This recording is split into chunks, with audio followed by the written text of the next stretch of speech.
जय हिंद। नमस्कार साथियों, आप सभी का मोस्ट वेलकम है आपके अपने ही यूट्यूब चैनल के जी मस्ती पे। दोस्तों, इस क्लास में हम लोग जो आज पढ़ने वाले हैं ज्ञान बिंदु जीएस एकेडमी के जो आपके पॉलिटी के प्रश्न जो आपके बिहार पुलिस, ठीक है, बिहार दरोगा, एसएससी, इन सभी के लिए इम्पोर्टेंट होने वाले हैं। खास कर आपके जो है बिहार पुलिस मद्य निषेध और आपके जो है बिहार दरोगा, इसके लिए तो यह काफ़ी महत्वपूर्ण ही है क्लास आप सभी का। तो आप सभी से निवेदन है कि आप लोग क्लास को अच्छे से देखिएगा और वीडियो पसंद आए तो वीडियो को लाइक करके आप लोग चैनल को सब्सक्राइब कर लीजिएगा, क्योंकि आपके इस जो है पीडीएफ में टोटल 800 प्लस प्रश्न है। तो आपको इसको जो हम 100 यानी 100 प्रश्न करके आपको जो हम इसके 8 क्लास देंगे और यह सभी क्लास आपके लिए काफ़ी महत्वपूर्ण होंगे, क्योंकि यहाँ से आपके जो एग्ज़ाम में सेम टू सेम प्रश्न जो है देखने को मिल जाएंगे। तो सभी से निवेदन है कि क्लास को आप लोग अच्छे से देखिएगा और वीडियो पसंद आने पर लाइक और सब्सक्राइब भी कर लीजिएगा। इसका हम जो एक प्लेलिस्ट बना देंगे जहाँ से आप जाकर सभी क्लास को देख भी सकते हैं साथियों। तो चलिए साथियों, हम लोग करते हैं क्लास को स्टार्ट और देखते हैं आज के क्लास को। आप इसका पीडीएफ लेना चाहते हैं तो वह भी आपको बता देंगे। इसका पीडीएफ आप जो है कहाँ से ले सकते हैं, बिल्कुल आप लोग प्रिंटेड पीडीएफ। तो चलिए हम लोग करते हैं क्लास को स्टार्ट और देखते हैं आज के जो आपके पहले नंबर प्रश्न को। देखिए साथियों, आज के जो आपके पहले नंबर प्रश्न क्या है। प्रश्न क्या आप सभी साथियों, यहाँ पे प्लासी का युद्ध कब हुआ था। प्लासी का युद्ध जो है आपका कब हुआ, तो 1757 को हुआ था। अगला क्या आपका बक्सर का युद्ध जो है यह कब हुआ, यह आपका हुआ था 1764 को। ऐसे करके आपको सभी पढ़ना है अच्छे से ध्यानपूर्वक। अगला क्या आपका किस एक्ट के तहत पहली बार कंपनियों के प्रशासनिक और राजनीतिक कार्यों की मान्यता मिले, वो आपके हो जाएंगे क्या 1773 के अधिनियम। अगला आप सभी के यहाँ पे किस एक्ट के तहत केंद्रीय प्रशासन की नींव रखी गई, यह भी आपका जो है 1773 ही दोस्तों हो जाएगा। अब देखिए दोस्तों, अगला प्रश्न आप लोग किस अधिनियम के तहत बंगाल के गवर्नर को बंगाल का गवर्नर जनरल का पद दे दिया गया, वह भी आपको क्या होगा, तो 1773 के अधिवेशन के नियम के तहत। चलिए अगला देखिए आप लोग क्या है आप सभी का। बंगाल के प्रथम गवर्नर जनरल कौन थे या कौन बने, तो बंगाल के जो है प्रथम गवर्नर जनरल या आपको बने थे लॉर्ड वारेन हेस्टिंग्स। कौन बने थे, लॉर्ड वारेन हेस्टिंग्स बने थे। चलिए अब देखिए अगला क्या आप सभी का किस अधिनियम के तहत कोलकाता में 1774 ईस्वी में एक उच्चतम न्यायालय की स्थापना हुआ, कौन से अधिनियम, वो आप हो जाएंगे 1773 के अधिनियम के तहत। ठीक है, देखिए अगला प्रश्न आप लोग यहाँ पे एक्ट ऑफ सेटलमेंट कब लागू हुआ या कब आया, या आप क्या थे 1781 में। ठीक है, अगला देखिए आप लोग यहाँ पे 9 नंबर प्रश्न रेगुलेटिंग एक्ट की कमियों को दूर करने के लिए किस एक्ट को लाया गया था, वो आपके थे एक्ट ऑफ सेटलमेंट, इसको लाए गए थे। चलिए देखिए दोस्तों, अगला प्रश्न आप लोग यहाँ पे किस एक्ट के तहत कोलकाता की सरकार को बंगाल, बिहार और उड़ीसा के लिए भी विधि बनाने का प्राधिकार दिया गया या प्राधिकार किया गया, वो आप क्या हो जाएंगे, तो एक्ट ऑफ सेटलमेंट। और यह कब आए थे, तो 1781 में आए थे, आपको हम अभी बता दिए हैं। चलिए देखिए अगला प्रश्न आप लोग यहाँ पे प्रश्न क्या आप सभी के यहाँ पे बोर्ड ऑफ डायरेक्टर्स और बोर्ड ऑफ कंट्रोलर की स्थापना किस एक्ट के तहत किया गया, यह आपका जो है 1784 ईस्वी के पिट्स इंडिया एक्ट, ठीक है ना, पिट्स इंडिया एक्ट के जो है तहत किया गया था। चलिए देखिए आगे आप लोग अगला क्या आप सभी के यहाँ पे कंपनी के अधिकार पत्र को 20 वर्षों के लिए बढ़ा दिया गया, यह कार्य किस एक्ट के तहत हुआ था, यह कार्य जो आपको 1813 ईस्वी के चार्टर अधिनियम के तहत हुआ था। चार्टर अधिनियम के तहत। देखिए अगला प्रश्न आप लोग, किस एक्ट के तहत कंपनी के भारत के साथ व्यापार करने के एकाधिकार को छीन लिया गया? वह भी आपका जो है 1813 ईस्वी का चार्टर अधिनियम के तहत ही। देखिए अब अगला प्रश्न आप लोग यहाँ पे, किस एक्ट के द्वारा कंपनी के व्यापारिक अधिकार को पूर्णतः समाप्त कर दिया गया? यह भी आपका जो है 1813 ईस्वी के चार्टर अधिनियम के तहत ही समाप्त किया गया था। अब देखिए अगला प्रश्न आप लोग यहाँ पे, किस एक्ट के तहत बंगाल के गवर्नर जनरल को भारत का गवर्नर जनरल कहा गया? वो आपका जो है 1833 ईस्वी का जो है कारा चार्टर एक्ट के तहत। देखिए अगला आप लोग, प्रथम विधि आयोग का गठन कब किया गया? यहाँ पर जो है 1834 को किया गया था। चलिए अगला देखिए आप 17 नंबर क्वेश्चन, प्रथम विधि आयोग का गठन किसकी अध्यक्षता में किया गया? यह किया गया था आपके लॉर्ड मैकाले की अध्यक्षता में। ठीक है, देखिए अब 18 नंबर क्वेश्चन आप लोग यहाँ पे, किस अधिनियम के द्वारा गवर्नर जनरल की परिषद के विधायी एवं प्रशासनिक कार्यों को अलग कर दिया गया? वो आपके जो है 1853 ईस्वी का चार्टर अधिनियम के तहत। ठीक है, चलिए देखिए आप लोग यहाँ पे 19 नंबर क्वेश्चन, और क्वेश्चन क्या आप सभी के यहाँ पे, किस अधिनियम के तहत बोर्ड ऑफ डायरेक्टर्स तथा बोर्ड ऑफ कंट्रोल को समाप्त कर दिया गया? ये आपके जो हैं कौन से अधिनियम हो जाएंगे? ये आपको हो जाएंगे 1858 ईस्वी का भारत शासन अधिनियम। ठीक है ना। अब देखिए दोस्तों अगला प्रश्न आप लोग, और प्रश्न क्या आप सभी के यहाँ पे, भारत के गवर्नर जनरल का नाम बदलकर वायसराय किस अधिनियम के तहत किया गया? ये आपके जो है 1858 हो जाएंगे। ठीक है ना। देखिए दोस्तों अगला प्रश्न आप लोग यहाँ पे, प्रश्न क्या आप सभी का, कि भारत के अंतिम गवर्नर जनरल कौन थे? भारत के जो है अंतिम गवर्नर जनरल ये आपके थे लॉर्ड कैनिंग। कौन थे? लॉर्ड कैनिंग थे। अगला आपके, भारत के प्रथम वायसराय कौन थे? तो भारत के प्रथम वायसराय भी जो है आपके लॉर्ड कैनिंग ही हो जाएंगे। अगला आपका है, विभागीय प्रणाली का प्रारंभ किस अधिनियम के तहत हुआ था? ये आपके जो है 1861 ईस्वी के भारत परिषद अधिनियम के तहत किया गया। अब देखिए दोस्तों अगला प्रश्न आप लोग यहाँ पे, गवर्नर जनरल को पहली बार अध्यादेश जारी करने का अधिकार किस अधिनियम के तहत दिया गया था? यह आपका जो है 1871 ईस्वी का अधिनियम के तहत। ठीक है ना, 1861 ईस्वी के अधिनियम के तहत।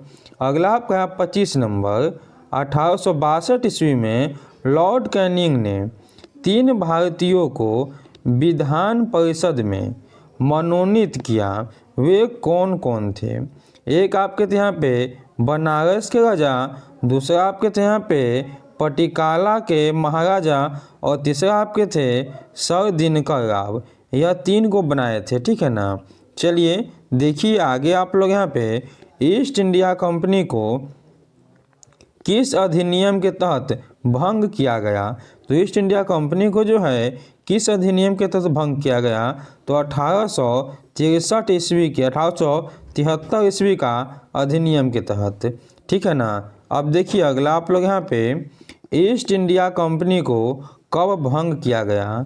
इसे जो है भंग किया गया 1 जनवरी 1800 यहाँ पे क्या 84 को। ठीक है ना, 1 जनवरी 1884 को भंग किया गया। अब देखिए आगे आप लोग यहाँ पे, महारानी विक्टोरिया को भारत का सम्राज्ञी, ठीक है ना, सम्राज्ञी कब घोषित किया गया? यह किए गए थे कब? 28 अप्रैल 1876 को। ठीक है ना। अब देखिए अगला प्रश्न आप लोग यहाँ पे, अप्रत्यक्ष, यहाँ पे लिखा अप्रत्यक्ष चुनाव प्रणाली की शुरुआत किस अधिनियम के तहत हुआ था। अप्रत्यक्ष चुनाव प्रणाली जो है आपका 1892 भारत परिषद अधिनियम के तहत, इसे भी आप अच्छे से याद कर लीजिएगा क्योंकि आपके लिए तो सभी क्वेश्चन इंपॉर्टेंट हैं। देखिए 30 नंबर प्रश्न आपका, किस अधिनियम के तहत स्वराज एवं बजट पर बहस करने का अधिकार दिया गया था। तो आपको हो जाएंगे क्या 1892 के ही, ठीक है ना। चलिए आगे देखिए आप लोग यहाँ पे मोर्ले मिंटो सुधार किस अधिनियम को कहा जाता है। तो मोर्ले मिंटो सुधार जो आपका 1919 का भारत सरकार अधिनियम के तहत जो आपके जो हुआ था आपका भारत सरकार का अधिनियम 1919 में, उसे ही कहा जाता है मोर्ले मिंटो सुधार अधिनियम। चलिए आगे देखिए आप लोग यहाँ पे प्रश्न क्या आप सभी के यहाँ पे कि पहली बार मुस्लिम समुदाय के लिए पृथक प्रतिनिधित्व का उपबंध किस अधिनियम के तहत किया गया था। वह भी आपके जो है 1919 का अधिनियम ही हो जाएंगे। अब देखिए आगे आप लोग यहाँ पे केंद्रीय एवं प्रांतीय विधान परिषदों को पहली बार बजट पर बहस करने का अधिकार किस अधिनियम के तहत किया गया। वो आपके 1919 हो जाएंगे। अगला देखिए आप लोग यहाँ पे 34 नंबर क्वेश्चन, मत देने का अधिकार किस अधिनियम के तहत दिया गया। तो मत यानी वोट देने का भी अधिकार क्या आपके, वह दिएगा आपको 1919 के अधिनियम के तहत ही। अब चलिए देखिए आगे की तरफ आप लोग अगला क्या आप सभी के यहाँ पे 35 नंबर प्रश्न आप सभी का है, सांप्रदायिक निर्वाचन का जनक किसे माना जाता है। वह माने जाते हैं आपके लॉर्ड मिंटो को। चलिए आगे देखिए आप लोग यहाँ पे भारत का यानी प्रथम भारतीय कौन थे जिन्हें वायसराय का कार्यपालिका परिषद का सदस्य बनाया गया। वो आपके थे सत्येंद्र प्रसाद सिन्हा, ठीक है ना। चलिए देखिए आगे क्यों आप लोग यहाँ पे भारत में ब्रिटेन के सभी संवैधानिक उपयोगों में से सबसे कम समय तक चलने वाला अधिनियम कौन सा था। तो 1919 का अधिनियम। चलिए आगे देखिए आप लोग यहाँ पे मॉन्टेस्क्यू, ठीक है आपके यहाँ क्या आप सभी के यहाँ पे मॉन्टेग्यू चेम्सफोर्ड सुधार किस अधिनियम को कहा जाता है। मॉन्टेग्यू चेम्सफोर्ड सुधार जो है आपके 1919 का भारत सरकार अधिनियम को कहा जाता है मॉन्टेग्यू चेम्सफोर्ड, ठीक है ना। अब देखिए दोस्तों अगला प्रश्न आप लोग यहाँ पे केंद्र में द्विशासनात्मक, ठीक है ना, विधायिका की स्थापना किस अधिनियम के तहत किया गया। चलिए बताना कि आप सभी के यहाँ पे कि द्विसदनात्मक जो है विधायिका किस अधिनियम के तहत यह जो है किया गया। तो 1919 के अधिनियम के तहत ही। अगला आप सभी के यहाँ पे है प्रांतों में द्वैध शासन प्रणाली का प्रवर्तन किस अधिनियम के तहत किया गया। तो 1919 के अधिनियम के तहत ही। चलिए आगे देखिए आप लोग यहाँ पे कि प्रांतों में वैध शासक के जनक किसे कहा जाता है। प्रांतों में जो है द्वैध शासन के जनक लियोन्स कार्डियस को कहा जाता है, लियोन्स कार्डियस को। आगे आप सभी का है एक लोक सेवा आयोग का गठन किस अधिनियम के तहत हुआ था। यह भी आपके 1919 के अधिनियम के तहत ही हुआ। चलिए आगे आप सभी का है पहली बार केंद्रीय बजट को राज्यों के बजट से अलग किया गया था। 1919 को ही अलग किया गया, ठीक है ना। अब चलिए दोस्तों देखते हैं आगे क्यों हम लोग अगला क्या आप सभी के यहाँ पे वैधानिक आयोग का गठन किस अधिनियम के तहत हुआ था। यह भी आपका 1919 के अधिनियम के तहत ही किया गया। चलिए अब देखिए अगला प्रश्न आप लोग यहाँ पे महिलाओं को पहली बार वोट देने का अधिकार किस अधिनियम के तहत दिया गया। यह भी आपके जो है 1919 के अधिनियम के तहत ही दिए गए थे। चलिए देखिए आप लोग यहाँ पे 46 नंबर प्रश्न क्या आप सभी के यहाँ पे 1919 ईस्वी का भारत सरकार अधिनियम के समय इंग्लैंड के प्रधानमंत्री कौन थे? वो थे आपके यहाँ पे लॉर्ड जॉर्ज। ठीक है ना। देखिए अगला आप लोग यहाँ पे, कौन सा अधिनियम साइमन कमीशन की रिपोर्ट पर आधारित है? वो आपके जो है हो जाएंगे 1935 ईस्वी का भारत सरकार अधिनियम। चलिए आगे देखिए आप लोग यहाँ पे, अगला प्रश्न आप सभी का है कि 1935 ईस्वी के अधिनियम में कितने अनुच्छेद और कितनी अनुसूचियाँ थी? तो उस समय आपके जो है 321 अनुच्छेद और 10 अनुसूचियाँ थी। चलिए देखिए अगला प्रश्न आप लोग यहाँ पे, प्रांतीय स्वायत्तता किस अधिनियम से संबंधित है? प्रांतीय स्वायत्तता जो है यह संबंधित है आपके 1935 का भारत सरकार अधिनियम से। यहाँ पर भी आप लोग जो है यही सही कीजिएगा और इसे ही आप लोग याद भी कीजिएगा। चलिए आगे देखिए आप लोग यहाँ पे, प्रांतों में द्वैध शासक को समाप्त किस अधिनियम के तहत हुआ? तो द्वैध शासक आपके जो है 1935 के तहत समाप्त हुआ था। आगे देखिए आप लोग यहाँ पे, केंद्र में द्वैध शासक की स्थापना किस अधिनियम के तहत हुआ? तो 1935 के तहत ही किया गया था। अब देखिए आगे आप लोग यहाँ पे 1935 ईस्वी के भारत सरकार अधिनियम को गुलाम का अधिकार पत्र किसने कहा था? यह कहे था आपके नेहरू जी। कौन कहे थे? तो नेहरू जी ऐसा जो आपके बोले थे। अब देखिए अगला आप लोग यहाँ पे, संघीय न्यायपालिका की व्यवस्था किस अधिनियम के तहत हुआ? संघीय न्यायपालिका की जो है व्यवस्था 1935 के अधिनियम के तहत ही किए गए थे। आगे आप सभी का है, भारत परिषद का अंत किस अधिनियम के तहत हुआ था? भारत परिषद का जो है अंत ये आपको 1935 के अधिनियम के तहत हुआ था। अब देखिए अगला प्रश्न आप लोग यहाँ पे, किस अधिनियम में प्रस्तावना किस अधिनियम में प्रस्तावना का अभाव था? तो प्रस्तावना का अभाव जो है आपके किस अधिनियम के तहत हुए? तो 1935 के अधिनियम में। ठीक है। देखिए अगला आपका है कि वर्मा को भारत से अलग किस अधिनियम के तहत हुआ था? यहाँ पे आपके जो है सही आंसर हो जाएंगे 1935 के अधिनियम। आगे आप सभी का है, भारतीय रिजर्व बैंक की स्थापना किस अधिनियम के तहत किया गया? यह आपके लिए इम्पोर्टेंट प्रश्न हो जाएंगे। यह भी आपका जो है 1935 के अधिनियम के तहत ही किया गया। आगे आप सभी का है, 1947 ईस्वी का भारतीय स्वतंत्रता अधिनियम को प्रस्तावित कब किया गया? तो 4 जुलाई 1947 को। चलिए आगे आप सभी का यहाँ पे है, 1947 ईस्वी का भारतीय स्वतंत्रता अधिनियम को स्वीकृत कब किया गया? यह किया गया था आपके 18 जुलाई 1947 को। अब चलिए हम लोग देखते हैं अगला प्रश्न यहाँ पे, संविधान सभा विधानमंडल के रूप में कार्य किस अधिनियम के तहत करती है? 1947। आगे आपका 61 नंबर प्रश्न है, संविधान सभा का गठन कब किया गया? संविधान सभा गठन जो आपके जुलाई 1946 के तहत किया गया था।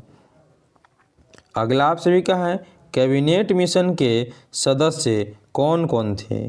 कैबिनेट मिशन सदस्य आपके कौन कौन से? तो स्फेयर्स क्रिप्स हो जाएंगे, पेंथिस लॉरेंस है, एवं बी एलेक्जेंडर हो जाएंगे। ठीक है ना, बी एलेक्जेंडर हो जाएंगे। यह 3 जो थे कैबिनेट मिशन के सदस्य थे। चलिए आगे देखिए आप लोग यहाँ पे कि भारत के लिए संविधान सभा का विचार सर्वप्रथम स्वराज पार्टी में कब रखा गया था? तो सर्वप्रथम जो स्वराज पार्टी में रखा गया आपका 1924 में। देखिए अगला प्रश्न आप लोग, संविधान सभा की प्रथम बैठक कहाँ हुई थी? यह आपके दिल्ली में हुए थे। अगला आपका, संविधान सभा की प्रथम बैठक कब हुई थी? यह जो आपके 9 दिसंबर 1946 को हुई थी। आगे आप सभी का है, संविधान सभा के अस्थायी अध्यक्ष कौन थे? काफ़ी महत्वपूर्ण प्रश्न साथियों। तो आप सभी से निवेदन है कि वीडियो को आप लोग एकदम अंत तक देखिएगा, और लाइक नहीं किए तो लाइक भी आप लोग जो है वीडियो को कर दीजिएगा, और न्यू होंगे तो सब्सक्राइब कर लीजिएगा। और इन सभी वीडियो का जो है एक बना प्लेलिस्ट, आप वहीं से जाकर सभी वीडियो को यानी सभी प्रश्न आप लोग देख सकते हैं। चलिए, तो यहाँ पे क्या हो जाएंगे आपके जो है अस्थायी अध्यक्ष संविधान सभा के डॉक्टर सच्चिदानंद सिन्हा। अब देखिए आगे की ओर आप लोग यहाँ पे संविधान सभा के संचालन समिति के अध्यक्ष कौन थे? वह थे आपके डॉक्टर राजेंद्र प्रसाद। अगला आपका है संघीय समिति यानी संघीय संविधान समिति के अध्यक्ष कौन थे? संघीय संविधान सभा में जो है समिति के अध्यक्ष कौन थे? तो पंडित जवाहरलाल नेहरू जी थे। आगे आप सभी कहा प्रांतीय संविधान समिति के अध्यक्ष कौन थे? सरदार वल्लभ भाई पटेल जी हो जाएंगे आपके। चलिए आगे देखिए आप लोग यहाँ पे संविधान सभा के प्रारूप समिति के अध्यक्ष कौन थे? तो प्रारूप समिति के अध्यक्ष जो है भीमराव अंबेडकर जी हैं। आगे आपका 71 नंबर प्रश्न है, संविधान सभा संघ शक्ति समिति के अध्यक्ष कौन थे? संघ शक्ति समिति के अध्यक्ष जो है पंडित जवाहरलाल नेहरू जी हो जाएंगे। ठीक है ना। चलिए आगे देखिए आप लोग यहाँ पे मौलिक अधिकारों एवं अल्पसंख्यकों संबंधी परामर्श समिति के अध्यक्ष कौन थे? तो परामर्श समिति के अध्यक्ष जो है वो आपके थे वल्लभ भाई पटेल जी। चलिए आगे देखिए आप लोग यहाँ पे राष्ट्रध्वज संबंधित तटस्थ समिति के अध्यक्ष कौन थे? इसके थे राजेंद्र प्रसाद जी। अब देखिए दोस्तों आगे की ओर आप लोग यहाँ पे संविधान सभा में अनुसूचित जनजाति के सदस्यों की संख्या कितनी थी? अनुसूची की बात करें तो 33 थे। आगे आपका संविधान सभा में महिलाओं की संख्या कितनी थी? तो महिला जो थी उस समय 15 थे जो संविधान सभा में भाग लिए थे। आगे आपका संविधान सभा में या संविधान सभा के अस्थायी अध्यक्ष कौन थे? तो अस्थायी जो आपके राजेंद्र प्रसाद जी हो जाएंगे। देखिए अगला आप लोग यहाँ पे संविधान सभा के अस्थायी अध्यक्ष के तौर पर राजेंद्र प्रसाद को कब चुना गया? तो यह जो आपका तीसरा बैठक हुआ था यानी 11 दिसंबर को 1946 को। ठीक है ना। अगला आपके यहाँ पे है संविधान सभा में उद्देश्य प्रस्ताव को कब पेश किया गया? उद्देश्य प्रस्ताव को जो है पेश किए गए थे आपके 13 दिसंबर 1946 को। इसको भी आप अच्छे से याद कर लीजिएगा। देखिए आप लोग यहाँ पे अगला संविधान सभा में उद्देश्य प्रस्ताव को किसने पेश किया था? वह किए थे नेहरू जी। कौन किए थे? तो नेहरू जी किए थे दोस्तों। ठीक है। चलिए देखिए आप लोग यहाँ पे 80 नंबर प्रश्न, संविधान सभा में उद्देश्य प्रस्ताव को स्वीकृत कब किया? यानी यह जो है स्वीकार कब किए? तो यह किए थे आपके 22 जनवरी 1947 को। अब देखिए दोस्तों अगला प्रश्न आप लोग यहाँ पे 81 नंबर, संविधान सभा का प्रारूप किसने तैयार किया था? यह कहते B.N. राव। कौन किए थे? B.N. राव ने किए थे। 82 नंबर प्रश्न आपका है प्रारूप समिति का गठन कब किया गया? प्रारूप समिति का गठन जो है अगस्त यानी 29 अगस्त 1947 को किया गया था। अगला आपका है प्रारूप सदस्यों में सदस्यों की संख्या कितनी थी?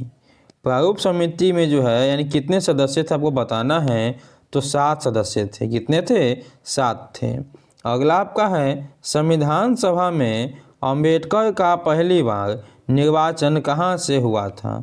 तो पहली बार निर्वाचन जो है अंबेडकर साहब का बंगाल से हुआ था। ठीक है। चलिए आगे देखिए आप लोग यहाँ पे संविधान सभा में अंबेडकर का निर्वाचन देश बांटवारे के बाद कहाँ से हुआ? तो मुंबई से हुआ। कहाँ से हुआ? मुंबई यानी बॉम्बे से हुआ। देखिए आगे आप लोग यहाँ पे अंतरिम मंत्रिमंडल का गठन कब हुआ था? अंतरिम मंत्रिमंडल का गठन जो है आपका 2 सितंबर 1946 को हुआ था। चलिए आगे देखिए आप लोग यहाँ पे अंतरिम मंत्रिमंडल के कार्यकारी परिषद के उपाध्यक्ष कौन थे? उपाध्यक्ष आपके हो जाएंगे कौन यहाँ पे, जवाहरलाल नेहरू जी। चलिए देखिए आगे आप लोग यहाँ पे 88 नंबर प्रश्न, अंतरिम मंत्रिमंडल में गृह, सूचना तथा प्रसारण मंत्री कौन थे? वह थे आपके वल्लभ भाई पटेल। कौन थे? वल्लभ भाई पटेल। देखिए 89 नंबर प्रश्न, अंतरिम मंत्रिमंडल में रक्षा मंत्री कौन थे? वह थे आपके बलदेव सिंह। कौन थे? बलदेव सिंह थे। 90 नंबर आप सभी का यहाँ पे है, अंतरिम मंत्रिमंडल में उद्योग एवं आपूर्ति के मंत्री कौन थे? उद्योग तथा आपूर्ति जो आपके मंत्री थे वो आपके थे जॉन मथाई। ठीक है ना, जॉन मथाई। देखिए आगे आप लोग यहाँ पे, अंतरिम मंत्रिमंडल में शिक्षा मंत्री कौन थे? वह थे आपके राजगोपालाचारी। देखिए अगला प्रश्न आप लोग यहाँ पे, अंतरिम मंत्रिमंडल में खाद्य एवं कृषि के मंत्री कौन थे? वह थे आपके राजेंद्र प्रसाद। कौन थे? राजेंद्र प्रसाद थे। चलिए देखिए अगला प्रश्न आप लोग यहाँ पे, अंतरिम मंत्रिमंडल में रेलवे मंत्री कौन थे? तो रेलवे मंत्री जो है आपके कौन थे? वो आपके थे साफल अली। साफल अली। देखिए अगला प्रश्न आप लोग यहाँ पे 94 नंबर, अंतरिम मंत्रिमंडल में श्रम मंत्री कौन थे? यानी श्रम मंत्री कौन बने? वो आपके बने थे जगजीवन राम। कौन बने? जगजीवन राम बन गए थे। अब देखिए दोस्तों आगे की ओर आप लोग यहाँ पे, अंतरिम मंत्रिमंडल के कार्य खाद्य एवं बंदरगाह मंत्री कौन थे? वो आपके थे कौन? CH भाभा। कौन थे? CH भाभा हो जाएंगे। देखिए दोस्तों आप लोग यहाँ पे 96 नंबर प्रश्न, मुस्लिम लीग के सदस्य अंतरिम मंत्रिमंडल में कब शामिल हुए? यह शामिल हो गए थे कब आपके? तो 26 अक्टूबर 1946 को। ठीक है। देखिए आप लोग यहाँ पे 97 नंबर प्रश्न, मुस्लिम लीग के वित्त मंत्री कौन थे? तो वित्त मंत्री जो है आपके कौन थे? लियाकत अली खां। कौन थे? लियाकत अली खां हो जाएंगे। आगे देखिए आप लोग यहाँ पे 98 नंबर प्रश्न, मुस्लिम लीग के वित्त मंत्री कौन थे? तो मुस्लिम लीग के जो है वित्त मंत्री आप हो जाएंगे यहाँ पे आई चुंदरगिरी। ठीक है ना, आई चुंदरीगढ़ आपके जो है हो जाएंगे। चलिए देखिए आगे आप लोग यहाँ पे 99 नंबर प्रश्न, मुस्लिम लीग में विधि मंत्री कौन थे?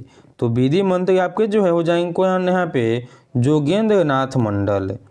आगे देखिए आप लोग 100 नंबर प्रश्न, और प्रश्न क्या आप सभी का, मुस्लिम लीग में संचार मंत्री कौन बने? संचार मंत्री जो है कौन बन जाएंगे? तो अब्दुल रब नस्तर। ठीक है ना, यह बन जाएंगे। तो दोस्तों यह थे आज के टोटल 100 प्रश्न। इसके जो आगे के 100 प्रश्न होंगे वह कल के वीडियो में हम लोग देख लेंगे। तो कब देखेंगे? जब आप लोग सपोर्ट कीजिएगा, अच्छे से वीडियो को वॉच कीजिएगा और वीडियो को लाइक करके चैनल को सब्सक्राइब कीजिएगा और एक अच्छा सा कमेंट कीजिएगा। एक अच्छा सा कमेंट कर दीजिए कि अगला वीडियो आपको कब तक मिल जाना चाहिए। तो चलिए हम लोग जो है आपको बताते हैं कि इसका PDF कहाँ से मिलेगा। 962 18 824 इस नंबर पर इसका जो आपको PDF मिल जाएगा। तो लेना चाहते हैं PDF तो यहाँ से ले सकते हैं, वरना आप क्लास करके भी अपनी तैयारी अच्छा से कर सकते हैं। तो चलिए दोस्तों हम लोग मिलते हैं नेक्स्ट वीडियो में, तब तक के लिए जय हिंद जय भारत।